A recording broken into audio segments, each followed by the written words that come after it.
I think Sun Tzu is one of the most misunderstood and fascinating figures in all of history. Most people only know a few famous quotes from The Art of War, like "Know your enemy and know yourself." But the more I dig into who this guy actually was and what context he lived in, the more I realize we're talking about someone who basically revolutionized not just military strategy, but all thinking about conflict, leadership, and strategic decision-making. First, I have to be honest about something that really bothered me when I started this research. Nobody is actually sure if Sun Tzu existed as a real person or if he's a semi-legendary figure. His real name would have been Sun Wu, and Sun Tzu means master sun. But the historical records about him are incredibly scarce and often contradictory. The main sources come from historians like Sima Qian, who wrote centuries after Sun Tzu supposedly lived, and many of the details sound more like legends than factual history. What we do know is that The Art of War was definitely written during the spring and autumn period, probably between the 6th and 5th centuries BCE, in the state of Wu, in what's now eastern China. This was a time of constant warfare between multiple Chinese kingdoms, basically the early version of the Warring States period in my other essay. Rulers were desperate for any advantage they could get, and there was this incredible flowering of strategic thinking and military innovation. According to tradition, Sun Tzu was originally from the state of Qi, but served as a general in the state of Wu under King Heilu around 512 BCE. The most famous story about him, which is probably apocryphal but illustrates his reputation, is about how the king asked him to demonstrate his military theories by training the palace concubines as soldiers. Sun Tzu supposedly divided the 180 concubines into two companies, put the king's two favorites as commanders, and gave them basic military drill instructions. When the concubines laughed and didn't follow orders, Sun Tzu reprimanded them and repeated the instructions. When they continued disobeying and laughing, he beheaded the two favorite commanders in front of all the others. The king was horrified and shouted for him to stop, but Sun Tzu replied that a general in the field cannot obey every order from his lord if he wants to win. After that, the remaining concubines obeyed every command perfectly. Whether this story is real or not, it captures Sun Tzu's philosophy about discipline, leadership, and the willingness to make hard decisions perfectly. What really fascinates me about Sun Tzu is that his approach to warfare was radically different from what most people would expect. While many military theorists of his era focused on battle tactics, troop formations, and weapons technology, Sun Tzu was obsessed with avoiding battle altogether. His central idea was that the most successful warfare was that which achieved political objectives without having to fight. Supreme excellence consists of breaking the enemy's resistance without fighting, he wrote, and this philosophy permeates all his work. This wasn't just abstract theory for him. Sun Tzu understood that even military victories are incredibly costly in terms of resources, human lives, and political stability. An army that wins a battle but suffers heavy casualties might find itself vulnerable to other enemies. A state that spends all its wealth on military campaigns might collapse internally. Even a complete victory might result in the destruction of exactly the resources and territories you were trying to capture in the first place. His solution was what we'd now call psychological warfare and information strategy. Instead of physically destroying enemy forces, Sun Tzu advocated undermining their morale, disrupting their communications, sowing discord among their leaders, cutting their supply lines, and creating situations where surrender seemed more attractive than continuing to fight. All warfare is based on deception, and he developed an incredibly sophisticated system for using disinformation, spies, propaganda, and psychological manipulation to achieve strategic objectives. The espionage system Sun Tzu described was absolutely revolutionary for its time. He identified 5 different types of spies: local spies, residents of enemy territory; inside spies, enemy officials who have been corrupted; converted spies, enemy agents who have been turned; doomed spies, agents sent with false information who will be captured and executed; and surviving spies, agents who can return with information. The sophistication of this system shows that Sun Tzu was thinking about warfare at a level of complexity that wouldn't be matched in Europe for over 1,000 years.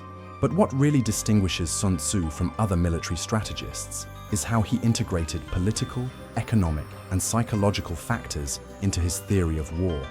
He understood that military conflicts were always embedded in broader political contexts, and that true victory meant achieving sustainable political objectives rather than simply defeating enemy armies. War is a matter of vital importance to the state, he wrote. It is the domain of life and death, the way to survival or ruin. This holistic perspective led him to develop what is essentially the first comprehensive theory of grand strategy. Sun Tzu wasn't just thinking about individual battles, but about how military campaigns relate to diplomacy, trade, internal administration, and long-term social stability. He argued that successful leaders need to understand not just the technical aspects of warfare, but also economics, psychology, geography, climate, culture, and even philosophy. His analysis of leadership is particularly fascinating because he identifies specific qualities that successful commanders must possess: wisdom, sincerity, benevolence, courage, and discipline.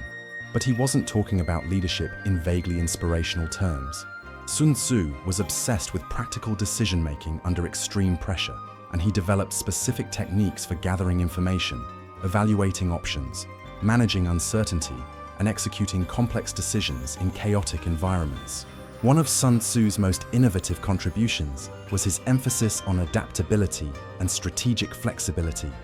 "All men can see the tactics whereby I conquer," he wrote, "but what none can see is the strategy out of which victory is evolved." He argued that successful commanders should never become too attached to specific plans or predetermined methods. Instead, they should develop general principles that can be applied creatively to specific and unpredictable situations. This philosophy led him to develop what we might call systems thinking for military strategy. Rather than seeing warfare as a series of isolated encounters, Sun Tzu thought about it as a complex, interconnected system, where small changes in one area could have enormous effects in other parts. "He who is skilled in war moves the enemy and is not moved by him," he wrote, describing how master strategists can manipulate entire systems rather than simply reacting to individual events. Sun Tzu's most famous concept is probably his idea about knowing the enemy and knowing yourself. If you know the enemy and know yourself, you need not fear the result of 100 battles. But this wasn't just about gathering intelligence information. Sun Tzu was describing a process of strategic analysis that requires honest, objective evaluation of both your own capabilities and those of your opponent, including factors that go far beyond raw military power. His framework for this kind of analysis included what he called the 5 factors: the Wei, Tao, essentially whether your cause is just and you have popular support; heaven, weather and timing conditions; earth, geography and terrain; command, quality of leadership; and discipline, organization, training, and troop morale. By systematically evaluating these factors for both yourself and your enemy, Sun Tzu argued that you could predict the outcome of conflicts before they began. This methodology was revolutionary because it turned military strategy from an intuitive art into something more like a science. Rather than relying only on courage, experience, or instinct, Sun Tzu was providing specific analytical tools that any leader could learn and apply. At the same time, he emphasized that these tools had to be used creatively and adapted to specific circumstances. Sun Tzu's concept of terrain and positioning is absolutely fascinating and shows his strategic genius. He identified 6 different types of terrain: accessible terrain, entangling terrain, temporizing terrain, constricted terrain, precipitous terrain, and distant terrain, and developed specific tactics for each one. But more importantly, he understood how to use terrain psychologically to affect the morale and decision-making of both his own troops and enemy forces.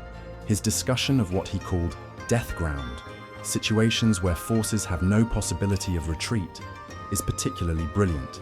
Sun Tzu argued that troops often fight most fiercely when they have no choice but to win or die.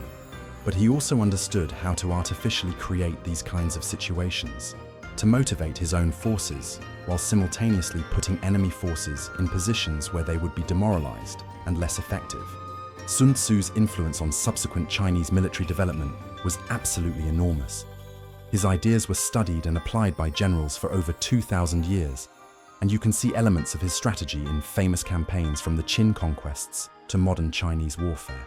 Commanders like Zhuge Liang during the Three Kingdoms period, and even 20th century leaders like Mao Zedong, drew heavily on Sun Tzu's principles. But what really strikes me is how Sun Tzu's ideas transcend the military context and apply to basically any competitive or conflictual situation. The principles he developed for warfare, gathering information, understanding your opposition, using deception and surprise, conserving resources, being adaptable, seeking positional advantages, are equally relevant to business, politics, sports, negotiation, and even personal relationships. This is why the art of war has become so popular in modern business circles. CEOs and managers have found that Sun Tzu's strategic principles are incredibly useful for market competition, organizational management, and corporate decision-making. The idea of winning without fighting translates to finding win-win solutions in negotiations. The emphasis on information and intelligence applies to market research and competitive analysis. The concepts about positioning and timing are relevant to product strategy and market entry. Sun Tzu's influence on Western strategic thinking is relatively recent, but profound. The art of war wasn't translated into English until 1910, but once Western military thinkers discovered it, it had an immediate impact. During World War II, both Allied and Axis leaders studied Sun Tzu, and his ideas influenced the development of nuclear strategy during the Cold War. What I find particularly fascinating is how Sun Tzu's ideas about asymmetric warfare and low-intensity conflict have proven to be incredibly prophetic for modern warfare. His emphasis on psychological warfare, information operations, and avoiding direct battle predicts many characteristics of contemporary conflicts, where smaller actors use unconventional methods to challenge more powerful opponents. Sun Tzu's concept of conquering without fighting is especially relevant in the modern era of cyber warfare, economic warfare, and great power competition. Many of the most effective tools of national power today, economic sanctions, information warfare, cyber infiltration, political influence, are essentially modern versions of the strategies Sun Tzu described over 2 millennia ago.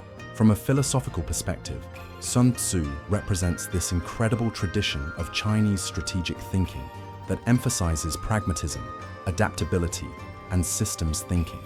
Unlike some Western military traditions that romanticize individual heroism and the glory of battle, Sun Tzu was obsessed with effectiveness and efficiency. His approach was completely instrumental. Warfare was a tool for achieving political objectives, and it should be used only when other methods had failed. This practical perspective extends to his understanding of human nature and psychology. Sun Tzu understood that people make decisions based on emotions, perceptions, and incentives as much as rational analysis. He developed sophisticated techniques for manipulating these psychological factors, but he also recognized the limitations of his own knowledge and the importance of maintaining flexibility and adaptability. One thing that really strikes me about Sun Tzu is how he balanced moral idealism with strategic realism. On one hand, he emphasized that effective leaders need to be benevolent and just, and that successful campaigns require legitimate popular support. On the other hand, he also wrote extensively about deception, espionage, and manipulation as necessary tools of strategy. This tension reflects a broader theme in Chinese strategic thinking about the relationship between means and ends. Sun Tzu argued that ethically questionable methods might be justified if they served morally legitimate purposes, like protecting your people or restoring social order. But he also understood that using such methods carried risks, both in terms of long-term effectiveness and moral integrity. Sun Tzu's writing style is absolutely unique, and part of what makes his work so memorable and influential. The Art of War is written in extremely condensed, aphoristic prose that packages complex ideas into memorable, paradoxical statements. Phrases like, appear weak when you are strong, and strong when you are weak, or rapidity is the essence of war, have become virtually proverbial in many cultures. This extreme brevity wasn't just stylistic, it reflected Sun Tzu's philosophy about communication and leadership.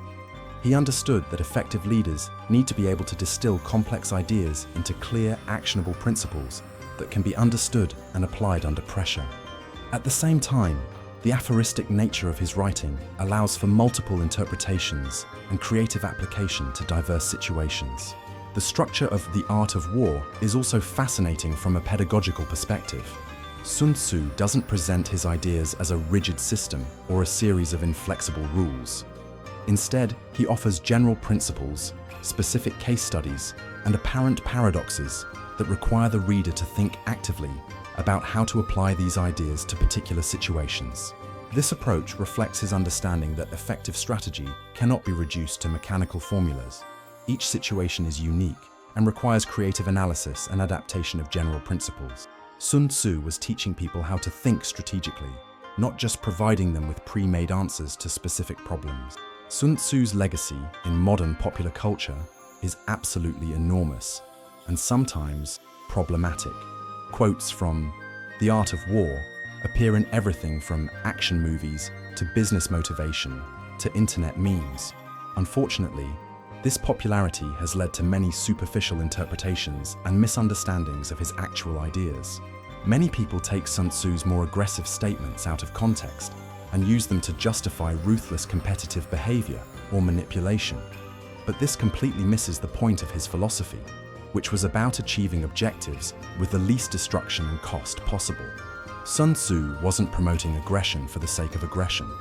He was trying to develop more humane and effective methods for resolving conflicts. The historical context of when Sun Tzu wrote is absolutely crucial for understanding his ideas. The spring and autumn period was a time of almost constant warfare, massive suffering, and political instability. Traditional methods of warfare were leading to social and economic destruction on a massive scale. Sun Tzu's ideas represented an attempt to make warfare more strategic, efficient, and less destructive. From this perspective, Sun Tzu was actually a humanitarian reformer who was trying to reduce human suffering by developing alternatives to more brutal and wasteful methods of warfare. His emphasis on avoiding battle, conserving resources, and achieving political objectives with minimal destruction was radical for his time and reflected genuine concern for social welfare. Modern archaeology has provided fascinating evidence about the historical context in which Sun Tzu worked. Excavations of spring and autumn period battle sites show evidence of massive technological innovations in weapons, armor, and fortifications. At the same time, we see evidence of widespread economic destruction and social dislocation caused by constant warfare. This archaeological evidence confirms that Sun Tzu was responding to real and urgent problems of his time. Traditional methods of warfare were becoming increasingly costly and destructive, and there was a desperate need for more sophisticated and strategic approaches. Sun Tzu's innovations weren't abstract speculation. They were practical solutions to specific strategic challenges. One thing that really fascinates me about Sun Tzu is how his ideas about information and intelligence predicted many aspects of modern warfare and strategic competition.